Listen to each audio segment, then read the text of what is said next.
Maka kita harus berpikir, ketika ibu kota pindah ke sana, maka sejatinya banyak hal yang harus dipindahkan.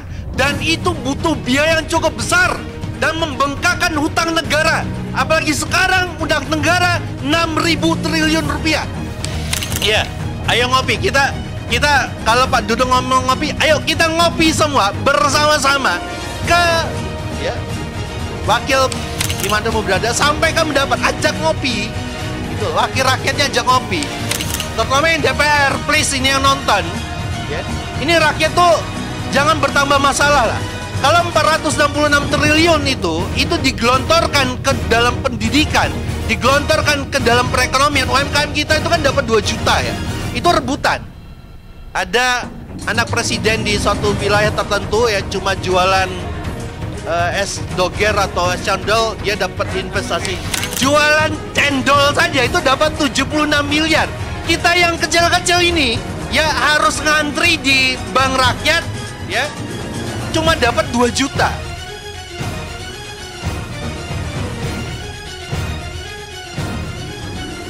Bismillahirrahmanirrahim. Assalamualaikum warahmatullahi wabarakatuh. Jam di kita sudah menunjukkan 21:39 ya. Kalau di Kalimantan itu, Kalimantan Timur sudah jam 22:40 ya, 20 sama kurang lebih 1 jam. Dari awal tadi sudah menceritakan tentang bagaimana dampak negatif ya, dan berbagai data yang sudah disampaikan oleh para pakar tadi. Di sebelah saya ada Mas Agung Wisnuwardana, aktivis 98 tadi, membongkar habis tentang data-data real yang sebenarnya harusnya menjadi perhatian bagi kita semua ya, untuk menjadi jawaban untuk menolak ibu kota baru di Kalimantan Timur. Ya. Ini harusnya sebagai warga Indonesia yang baik ya. Warga Indonesia yang baik itu tidak sekedar bayar pajak ya, tapi juga menyadari dan sadar tentang apa yang terjadi di negeri kita ini. Negara kita sedang tidak baik-baik saja. Kalau dinyatakan bahwasanya ibu kota berpindah dari Jakarta ke Kalimantan Timur, itu tidak seperti Malaysia yang berpindah dari Kuala Lumpur ke Putrajaya. Perlu diingat, ya, ada 2 negara tetangga kita yang memindahkan ibu kota. Yang pertama adalah Malaysia. Malaysia memindahkan ibu kota dari Kuala Lumpur ke Putrajaya. Hasilnya apa? Gagal. Dinilai gagal karena secara aktivitas perekonomian Putrajaya tidak lebih baik daripada Kuala Lumpur. Padahal pemindahannya dilakukan dari tahun 1999. Ya. Dan jaraknya relatif lebih dekat, harusnya lebih mudah. 34 km bisa ditempuh setengah jam perjalanan darat, tidak perlu naik pesawat. Dan tidak perlu pembangunan yang begitu fasilitasnya wah. Ada Myanmar di tahun 2005 memindahkan ibu kota dari Yangon ke Naypyidaw. Jaraknya 367 km. Dari Yangon ke Naypyidaw. Apa yang terjadi? Naypyidaw sekarang itu ibarat kota mati. Ya, kalau tadi Bang Edi menyebut tempat jin buang anak, ya mirip-mirip lah. Karena ketika kita melihat kalau ibu kota itu, apalagi namanya Nusantara, ya tadi rame diputuskan namanya Nusantara, ibu kota namanya Nusantara, IKN, ibu kota Nusantara, bukan Indonesia akhirnya. Ya, kalau kita melihat ketika ibu kota pindah ke wilayah Penajam Pasir Utara, ya, maka perlu diperhatikan, ini bukan seperti membalikan telapak tangan yang mudah. Ya, perlu adanya bandara baru. Perlu adanya akses jalan yang cukup besar. Karena kan ya Jokowi itu mengatakan bahwasanya banjir di Jakarta itu ya, karena dulu ada sebelum Bang Anies itu, sebelum Pak Ahok ada gubernur Jakarta yang ngomong kalau jadi presiden kayaknya lebih mudah untuk mengatasi macet dan banjir di Jakarta. Cara paling mudah akhirnya dilakukan, pindahkan ibu kota. Itu cara ngelesnya. Kalau pada faktanya memindahkan ibu kota, berharap tidak ada banjir dan juga kemacetan, maka kita harus berpikir, ketika ibu kota pindah ke sana, maka sejatinya banyak hal yang harus dipindahkan. Dan itu butuh biaya yang cukup besar dan membengkakkan hutang negara. Apalagi sekarang hutang negara 6.000 triliun rupiah. Mikir.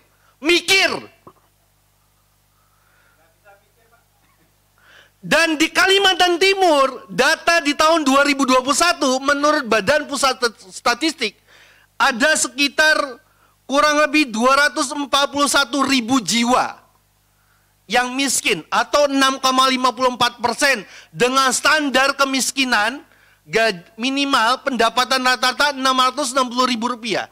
Rp660.000 di Jakarta atau di ibu kota yang baru itu dapat apa? Di Kalimantan Timur tuh harga sate ayam itu bukan Rp20.000, Rp50.000. Jadi berapa kali itu? 12 kali makan sate. Selesai. Belum lagi tadi disampaikan listrik, kemudian itu air, kemudian itu perumahan-perumahan. Tidak mungkin di sana yang kerjanya ASN. Karena tentu ketika pemerintahan berpindah, maka perkara administrasi juga berpindah. Dan yang ada adalah membuat ya ketimpangan baru antara kaum yang bawah dan atas. Dan angkanya ya di awal dibicarakan 466 triliun ya. Jokowi di tahun 2019 tanggal 26 Agustus 2019 menyatakan bahwasanya hanya 19% dana yang dipakai ya untuk pembangunan ibu kota baru. Kalau Jokowi yang bicara, biasanya kita akan melihat sebaliknya. Ya. Ya itu kan hal yang sudah lumrah diketahui oleh masyarakat. Artinya rakyat akan dibebani hutang yang lebih besar lagi. Para pengusaha. Enggak, ini ya. Kalau hutangnya lebih besar, berarti ya Menteri Keuangan bakal menarik pajak lebih besar lagi kepada para pengusaha. Kalau dana pendapatan di atas 5 miliar itu dikenakan tarif pajak 30-35%. Kalau seandainya naik 7-8 ribu triliun, ya, Menteri Keuangan terbaik di dunia ini tentu tidak akan menerapkan 30% lagi. Bukan 35% lagi, 50%. Atau dinaikkan yang pendapatan paling bawah untuk ikut serta menjadi warga negara yang baik. Ya. Padahal kurang apa Indonesia? Lautannya luas. Ya. Tambangnya luar biasa banyaknya. Hutannya Masya Allah. Kekayaan alamnya luar biasa. Apakah bisa dinikmati secara total kepada rakyat Indonesia? Tidak ternyata. Ternyata rakyat Indonesia malah dipalak atas nama warga bijak taat bayar pajak. Sementara ya perusahaan bijak ya bisa dapat amnesti pajak. Ya.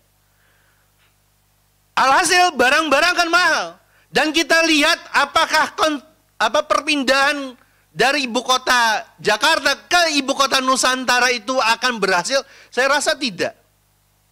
Karena perlu banyak hal yang harus dipersiapkan. Kalau ibu kota negara masih dipindah ke Bekasi, oke lah. Kalau dipindah ke Semarang, oke lah. Tapi ini langsung cung pindah ke Kalimantan Timur. Ya. Ya, ini kan kalau secara logika sebenarnya warga Kalimantan khususnya, please ya, sadarlah ya. Ini bukan pemerataan ekonomi, bukan. Tapi menaikkan ekonomi pada kaum tertentu, pada oligarki tertentu, pada oligarki dan juga para pengusaha yang dekat dengan oligarki. Wabil khusus sebenarnya kalau dinyatakan meningkatkan perekonomian rakyat, rakyat yang mana? Ya, karena bisa jadi yang pemilik Toba Group juga itu rakyat. Ya, pemilik Pak Kartika Utama rakyat. Ya. Ya rakyat ini rakyat yang mana? Maka kalau diminta, kalau disadari, kalau alasannya adalah bebas macet segala macam, ya saya rasa itu nonsen lah. Ya. Kalau serius Jakarta ini nggak mau macet, ya tentu transportasinya harusnya dipersiapkan secara matang. Ya. Jangan sampai ya belum selesai masalah Jakarta sudah buat masalah yang baru. Menyelesaikan masalah dengan masalah ya. Ini bukan pegadaian. Kalau pegadaian itu kan menyelesaikan masalah tanpa masalah judulnya. Kalau ini kayaknya tagline baru di ibu kota negara itu. Ya. Menyelesaikan masalah dengan masalah. Ya. Dan kita berharap ya masyarakat ya sadar lah ya. Apalagi di kawasan Kalimantan Timur, bangun. Ayo bangun semuanya. Sudah saatnya kita melawan kezaliman, sudah saatnya kita melawan ketidakadilan yang terjadi di negeri ini. Dan segala tipu daya yang terjadi. Ya, minimal turun ke jalan. Oh, ini bukan melakukan revolusi bukan ya. Makan-makan lah ya di depan gedung DPRD gitu ya. Ya makan, minum, ngopi, kan boleh ya? Kan Pak Dudung kan ayo ngopi semua. Iya, ayo ngopi. Kita kalau Pak Dudung ngomong ngopi, ayo kita ngopi semua bersama-sama ke ya wakil rakyat ya. Duduk-duduk saja. Kan menduduki boleh ya. Menduduki itu tidak harus dalam arti kata aksi, ya. Duduk saja di depanan jalanan DPRD ya, di mana mau berada sampai kamu mendapat ajak ngopi. Gitu, wakil rakyatnya ajak ngopi. Terutama yang DPR, please ini yang nonton, ya. Ini rakyat tuh jangan bertambah masalah lah. Kalau 466 triliun itu digelontorkan ke dalam pendidikan, digelontorkan ke dalam perekonomian, UMKM kita itu kan dapat 2 juta ya. Itu rebutan. Ada anak presiden di suatu wilayah tertentu ya cuma jualan es doger atau es cendol, dia dapat investasi. Ya. Nanti nih di ini, oh Gibran Kaisang. Ya. Ini jelas ya. Ya, jualan cendol saja itu dapat 76 miliar. Kita yang kecil-kecil ini ya harus ngantri di bank rakyat ya. Cuma dapat 2 juta. Ini kayaknya cocok kita harus coba es cendol lah, jual es cendol sama es doger lah. Ya. Biar dapat miliaran. Nah, biar dapat miliaran, ya. Karena kalau dipukul atas 466 triliun itu luar biasa banyaknya UMKM ya yang akan mendapatkan ya limpahan yang luar biasa di tengah pandemi yang begini loh. Ya. Jangan sampai ya di tengah pandemi ini yang untung adalah orang-orang yang memainkan tes, rapid test, swab antigen segala macam. Oh itu, Sabar. Ya. Dan terakhir, ya jangan sekedar menonton saja.